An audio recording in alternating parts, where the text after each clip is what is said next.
Monsieur Youssou N'Dour en featuring avec Akon, une autre icône de la musique mondiale qui, par la force des choses, a des origines africaines. C'est une très bonne chose, même si la nationalité est différente avec le temps. Monsieur Youssou N'Dour qui sera donc au Cameroun ce mois de février, donc pour un concert au Castel Hall de Douala. Attention, quelque chose de fort se prépare pour le mois de février. Restez en alerte. Coach, bonjour. Bonjour Christian. Bonjour aux nombreux téléspectateurs de STV. Le week-end a été? Ah oui, super bien. Bien reposé et bien m'occuper des enfants. Bien sûr. Alors, cette petite chronique sur pourquoi les pères sont abandonnés par les enfants dans la vieillesse, vous l'avez écouté, hein, donc nous, encore que c'est vous qui nous l'envoyez, vous envoyez généralement ce type de chronique. Ah oui, je l'ai réécouté, je l'ai revisité de façon émotionnelle, lu par une autre personne. Et bon, c'est vrai que ça me fait toujours quelque chair de poule quand je pense à l'avenir non seulement des enfants, mais également à l'avenir des parents. Parce que les parents, ils ont un avenir avec leurs enfants. À un moment donné, ils sont abandonnés, soit on utilise l'un au détriment, on utilise l'un pour bagarrer contre l'autre. Et puis, bon, ben, ça fait toujours un peu mal. Ça, c'est la conséquence. Où sont les causes? Et vous savez, si on ne travaille pas sur les causes, on travaille sur les conséquences, on n'aura pas un résultat on n'aura pas un résultat conséquent. Donc, où sont les causes? Il faut aller chercher les causes pour pouvoir solutionner ce type de problème afin que cela n'arrive plus jamais. Voilà. Alors, comment faire croître efficacement vos enfants? Manda est là. Of course, je suis toujours là. Bonjour Manda. Good morning, coach. Alors, coach, pouvez-vous nous reparler de pourquoi être présent dans l'éducation des enfants est bien insuffisant? Est bien, mais insuffisant. Ah oui. Vous savez, la fois dernière, nous parlions de l'éducation des enfants. Nous disions que beaucoup de parents avaient déserté parce qu'aujourd'hui, avec la mondialisation et autres, il y a la maman qui travaille, il y a le papa qui travaille, et puis on va chercher une nounou loin que l'on ne connaît pas son éducation qui vient s'occuper des enfants. Donc, nous disions que ce n'était pas bien parce que les enfants ont besoin de leurs parents, ils ont besoin de l'éducation que vous voulez insuffler à eux. Mais cependant, il y a des parents qui n'ont même pas de boulot, il y a des parents qui sont à la maison, il y a des parents qui ne bougent pas trop, mais l'éducation n'est pas pourtant bien. Quel est le problème? Je parlais des causes tout à l'heure. Quel est le problème? Le problème, il faut d'abord comprendre à la base comment est-ce que les choses sont programmées. Je disais la fois dernière que chaque enfant a sa raison de venue sur la terre. Chaque enfant a sa raison d'entrer dans un couple. Il y a des couples qui, la façon par laquelle nous voulons un enfant, affects the way you treat them. Exactement, affecte la façon par laquelle nous allons éduquer cet enfant.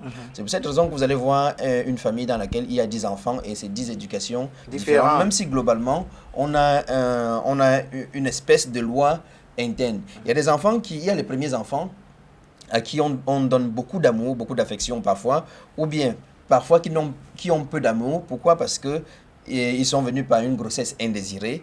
Il y a des enfants qui sont venus par une croyance religieuse parce que il faut absolument un enfant pour confirmer le fait que nous soyons mariés. Et c'est pour cette raison que vous allez voir parfois que dans des couples, après 1 an de mariage, on dit où est l'enfant. Après 2 ans, après 3 ans, on commence à s'inquiéter et puis on peut même faire des problèmes au couple parce que on se dit à la dame, parfois en Afrique, parce qu'on se dit que, oui, pour la plupart, parce qu'on se dit que s'il n'y a pas fécondation, le problème est peut-être dû à la femme. Donc, il y a des enfants, les premiers enfants qui viennent par croyance religieuse, d'autres par mimétisme familial, parce que la grande soeur a accouché, il faut que la petite soeur accouche également. Il y a d'autres qui viennent par conviction sociale, par matérialisation, aussi de l'amour. C'est-à-dire que pour te prouver que je t'aime, je te donne d'abord un enfant. Donc, vous voyez, ça, ce sont les premiers. Et leur éducation est différente de l'éducation de ceux qui viennent après. Parce que pour ceux qui viennent après, si on a fait 4 filles, par exemple, on se dit qu'on a la recherche d'un garçon. On dit, où est ton héritier? Ça se dit souvent ici. Tu n'as pas encore ton héritier principal. Parce que, aussi, dans notre culture, il va se dire que on ne donne pas très souvent l'héritage aux filles. Bon, ça, c'est une conception. Nous ne faisons qu'analyser ou bien constater les faits comme elles sont. Il y a ceux qui sont également à la recherche des filles. Vous voyez que si le suivant vient étant un garçon, alors qu'on recherchait une fille, l'émotion déjà que l'on va accueillir l'enfant avec, l'environnement ne va pas être un environnement conséquent. J'ai dit tout à l'heure qu'il y avait certaines qui venaient par accident. Il y a certaines qui venaient parce qu'on se dit, oui, voilà, nous sommes déjà à la quarantaine, il faut faire un enfant pour la retraite. Enfant de la retraite. Il faut faire un enfant à la retraite. Il y a des enfants que l'on fait pour se faire excuser, pour se faire pardonner de sa faute que l'on a commise. Donc, vous comprenez que même quand on est présent, il doit avoir, je veux dire, un style de communication que l'on doit avoir avec des enfants parce que chaque enfant vient avec sa raison unique. Voilà. So what then is that style of communication that parents should use with their children? Oui, Manda, il y a plusieurs types de communication et j'ai fait bien de parler de communication et non éducation parce que dans la communication, il y a un certain nombre de choses à faire. On a très souvent lu dans la Bible que enseigne, enseigne des règles bien à ton enfant, comme ça quand il grandira, il ne va pas s'en écarter. Alors, il y a plusieurs moyens, je vais en donner environ trois. Le premier moyen, c'est que on peut utiliser une communication de force. On peut communiquer à l'enfant avec la force. En étant le chien méchant. Oui, en étant le chien méchant. Et nous entendons très souvent la maman, et selon la chronique que l'on a suivie ce matin, on entend très souvent, parce qu'il y a des situations qui arrivent que le papa devient distancé des enfants ou bien de la maman. Pas parce qu'au début c'était comme ça, parce que l'ignorance a fait en sorte qu'il soit écarté. Nous avons très souvent les mamans qui disent à l'enfant, attends que ton père rentre. Quand ton père doit rentrer, tu vas voir ce que tu vas voir aujourd'hui. Ouais. Donc ça veut dire qu'on transforme le papa en un gourou. Et quand le papa, on entend seulement le bruit de sa moto, tout le monde dans la chambre, la maman elle-même parfois. Le papa ayant, je veux dire, appris cette espèce de chose, cette façon de faire, devient ipso facto, je veux dire, autoritaire. Donc, il commence à changer de voix. Et pourtant, quand il se draguait, quand il se fréquentait dans les fiançailles, il était doux, il était très bien. Il était très doux. Donc, la conséquence maintenant, c'est quoi? C'est que les enfants vont s'éloigner de papa, ils vont se rapprocher de maman. Et à la retraite, donc, le papa, il doit être tout simplement abandonné parce que les enfants qui ont cru à chaque fois qu'on disait « attends que ton père arrive ». Et moi, je dis ceci, faites attention parce que l'enfant retient. Attends que son père arrive, il ne sait pas que le père arrive juste pour mettre de l'ordre. Il pense que le père doit arriver pour finir avec lui parce que le père le déteste. En fait, il s'éloigne de papa, il se rapproche de maman. À la retraite, et les enfants vont plutôt s'occuper de maman et de laisser papa. Je disais la fois dernière que nous avons, j'ai vu des cas en Europe où les mamans sont venues et à leurs enfants, leur progéniture, de chercher, entre guillemets, quelqu'un de race blanche ou bien un Européen pour donner à la maman sous prétexte que papa est déjà fatigué. Il est fatigué. Et il faut absolument que le père... que l'enfant s'occupe du bonheur et du bonheur intégral de sa maman. Et ça crée des situations très graves. La fois dernière également, il y a une maman qui m'a expliqué, elle a perdu son amie qui est morte de crise cardiaque parce que son amie est allée en Europe. Elle a tapé environ 6 à 9 mois. Il y en a d'autres qui font même un an. Et le papa de laisser ici seul, vous voyez un papa qui, dans son jeune âge, dans son jeune foyer, il était habitué à ne pas faire la cuisine, il était habitué à ne pas laver ses vêtements, il était servi et subitement il doit être sévré pendant 2 mois, 3 mois, 6 mois, 1 an. Parce que maman a été appelée en Europe par sa fille ou son fils pour venir porter le bébé. Exactement. Et ça dure longtemps. Et qu'est-ce que le papa a fait? Il s'est tapé une jeune petite fille qui s'est bien occupée de lui jusqu'à... En fait, il s'était marié. Il n'a pas fait ça simplement en concubinage. Il s'est marié avec la jeune fille. La jeune fille s'occupait bien. Et la jeune fille s'est bien occupée de papa. Et comment ça veut le faire? Et quand son épouse est rentrée, elle était dépassée et justement, sur la route, elle a eu une crise cardiaque. Elle est partie. Donc, vous voyez que ce que vous faites pour l'un des parents, l'autre peut chercher à se protéger et on n'arrive pas toujours à avoir des conséquences positives. Parce que les conséquences peuvent être positives ou bien négatives. On n'arrive pas toujours à avoir des conséquences positives. Je dis également que quand le papa joue, quand on communique avec les enfants, au moyen de la force, on peut avoir des enfants qui fuient la maison. Tout à fait. Comme ici, nous avons là en bas, les enfants de la rue. Les enfants de la rue qui sortent parfois des foyers très très nantis. J'ai fait une enquête dans les services sociaux de Bonamoussadi, de Nubel et autres. Et je me suis rendu compte en regardant la fiche que les enfants qui sont dans la rue sont beaucoup plus, que l'on retrouve dans la rue, sont beaucoup plus des enfants des nantis, de ceux qu'on pense être équilibrés. Alors quand on est équilibré et on croit que le seul moyen de pouvoir éduquer l'enfant, c'est de lui donner de l'argent, ou bien c'est de lui faire des impositions, L'enfant peut fuguer, il peut fuir la maison et aller se retrouver dans la rue. On peut retrouver également les enfants qui ont des grossesses indésirées, précoces, parce que voulant faire quelque chose rapidement à l'insu du parent, parce qu'il ne communique pas et se retrouve dans ces grossesses indésirées. Il y a les mauvais résultats à l'école. Donc voilà l'un des moyens que les gens utilisent pour l'éducation des enfants. Donc ceci dit, il faudra mettre en place un réel projet de communication avec les enfants. Exactement. N'étant pas basé sur la force. Exactement, et j'en viens. Parce que le second moyen, c'est, je veux dire, le pouvoir économique. Beaucoup de parents aussi utilisent le pouvoir économique. Il y a des parents qui sont venus me confier leurs enfants en me disant, essaye de montrer à l'enfant si qu'ils comprennent pourquoi est-ce que l'on investit beaucoup sur lui. Non. C'est à vous de montrer à l'enfant. C'est à moi en tant que coach de montrer à l'enfant pourquoi est-ce que on investit beaucoup plus sur l'enfant. Donc, et à ce moment, qu'est-ce qu'on peut faire? On peut dire à l'enfant, si tu m'apportes telle chose, si tu m'apportes tel résultat, je vais t'apporter telle quantité d'argent. Ou bien, on investit beaucoup plus sur l'enfant. On dit, tu vois, tu ne manques de rien, tu as un répétiteur, tu as la voiture qui t'accompagne à l'école. Et c'est une excuse pour les parents pour ne jamais être à la maison.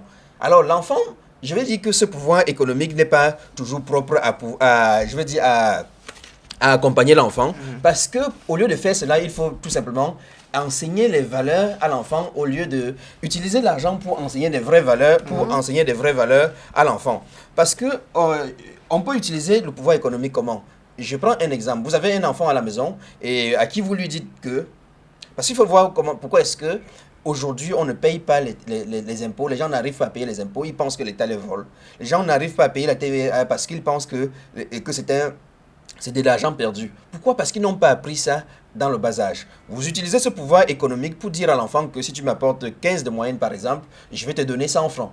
Et l'enfant apporte 15 de moyenne, vous lui donnez 100 francs moins 20 francs. Il dit, donc mais 80 francs. 80 francs. Il me dit, pourquoi est-ce que vous me donnez 80 francs? Alors que vous m'avez promis 100 Alors que vous m'avez promis 100 francs. Vous dites à l'enfant que les 20 francs-ci contribuent dans la gestion de la maison. Et voilà à ce moment qu'il comprend le rôle de la TVA. Quand il grandira, et qu'il va faire ses bénéfices, on doit lui dire, enlève 19,25 francs, il ne prendra pas cela comme du vol, il va contribuer à la gestion de la cité. Parce que imaginez, des enfants qui comprendraient mal ce genre de choses. Imaginez un peu que personne ne paye ses impôts, non, que personne ne paye la TVA et autres. Comment est-ce que nous allons pouvoir vivre?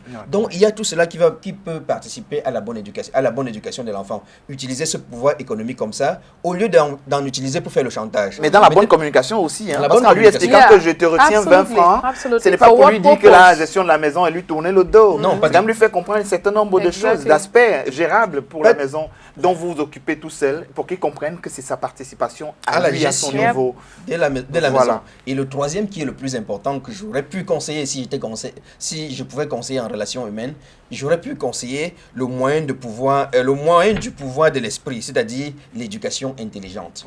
L'éducation intelligente demande aux parents d'être présents, de consacrer du temps à votre enfant. Je dis à votre enfant, même si vous en avez plusieurs, chaque enfant, et ensuite une communication générale pour les autres. À chaque enfant, parler avec lui et l'écouter, on appelle cela l'écoute active.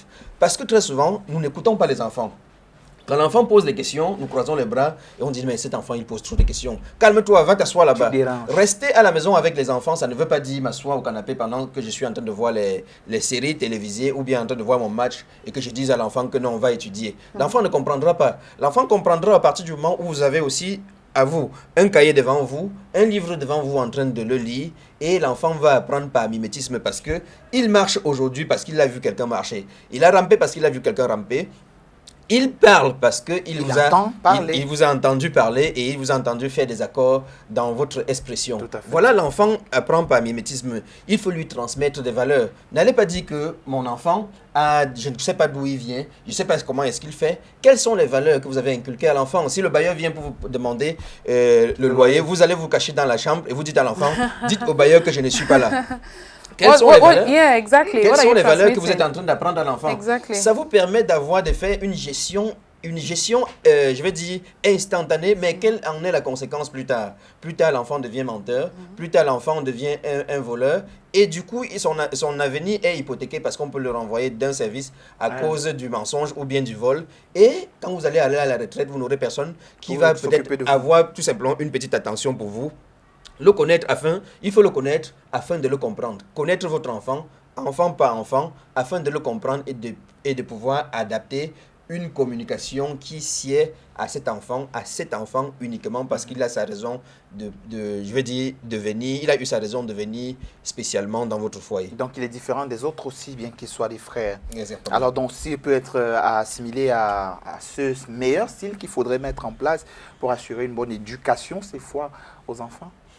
Oui, j'ai tendance à dire oui, mais je dis aussi, comme nous avons une éducation, un parent doit être un coach, doit être un accompagnateur. Donc, il peut arriver des moments où vous soyez dur avec l'enfant. Vous voyez, on utilise à ce moment la première méthode. On est dur avec l'enfant parce qu'il a fait des choses qui ne sont pas bien et il faut le canaliser. Il faut mettre les garde-fous. Il faut être dur. On peut utiliser un moyen et on peut dire à l'enfant que sois conscient du fait que moi, je ne gagne pas assez d'argent, mais j'utilise cet argent pour ton éducation. Voilà aussi, on peut utiliser le second moyen, c'est-à-dire le moyen financier. On peut également utiliser la communication à des moments donnés. Donc, dire que vous allez éduquer votre enfant, accompagner votre enfant, ne veut pas dire que vous allez uniquement communiquer, et je veux dire, échanger verbalement avec lui. Simplement le comprendre, il faut le comprendre, mais parfois ne pas accepter. Et ne pas accepter, ça veut dire utiliser la première méthode. Donc, il faut faire une combinaison de tous ces ensembles, de tous ces trois formes de communication dont nous avons cité pour accompagner les enfants. Et également, vous êtes le véritable orientateur orientateur de l'enfant. Ce ne sont pas les maîtres ou bien les éducateurs qui sont à l'école, c'est vous qui devez comprendre que l'enfant aujourd'hui, il ne performe pas en intelligence logico-mathématique et vous comprenez qu'il y a 8 formes d'intelligence. Donc, si cet enfant ne performe pas en intelligence logico-mathématique et plutôt en intelligence musicale, il faut que je l'oriente dans ce sens. C'est cela à quoi ça sert, comprendre l'enfant. Cet enfant ne comprend pas bien, n'est pas fort en intelligence linguistique. C'est-à-dire qu'il ne peut pas s'exprimer comme vous et moi, on est en train de le faire. Et plutôt en cuisine, il est bien, je l'envoie à l'hôtel, faire les études d'hôtellerie et autres. Voilà l'intelligence naturaliste. Parce que savoir que l'on met plutôt, dans cette quantité de sauce, je vais mettre une poignée de sel, ou bien 2 cubes ou 3 cubes, ça ne relève pas du pouvoir, de la perfection de n'importe qui. Donc, il y a 8 formes d'intelligence auxquelles vous devez pouvoir vous atteler, regarder, afin de savoir comment est-ce que vous devez orienter, communiquer avec vos enfants pour qu'ils soient des enfants meilleurs, pour qu'ils soient des enfants excellents, pour qu'à la retraite, vous ne soyez pas abandonnés au détriment de la maman, pour que vous puissiez bénéficier du fruit du projet que vous avez mis sur pied durant toute votre jeunesse. Voilà. Les 8 formes d'intelligence, je propose que peut-être jeudi, on revienne là-dessus, parce que ça pourrait accompagner également le sujet que nous développons aujourd'hui. Oui, exactement. Si vous le voulez bien, on peut parcourir les 8 formes d'intelligence, parce que les 8 formes d'intelligence nous permettent également, même en entreprise, de pouvoir accompagner nos collaborateurs. Génial. Bertin Tchinda sur Facebook. Bertin Tchinda sur Facebook. Tchinda, c'était C-H-I-N-D-A. Bertin, forcément, vous connaissez. Ou alors Peaceful Consulting sur Facebook ou sur WhatsApp. Sur le WhatsApp, c'est le 675 02 32 22. 675 02 32 22. Ça, c'est le numéro WhatsApp de Peaceful Consulting. Voilà.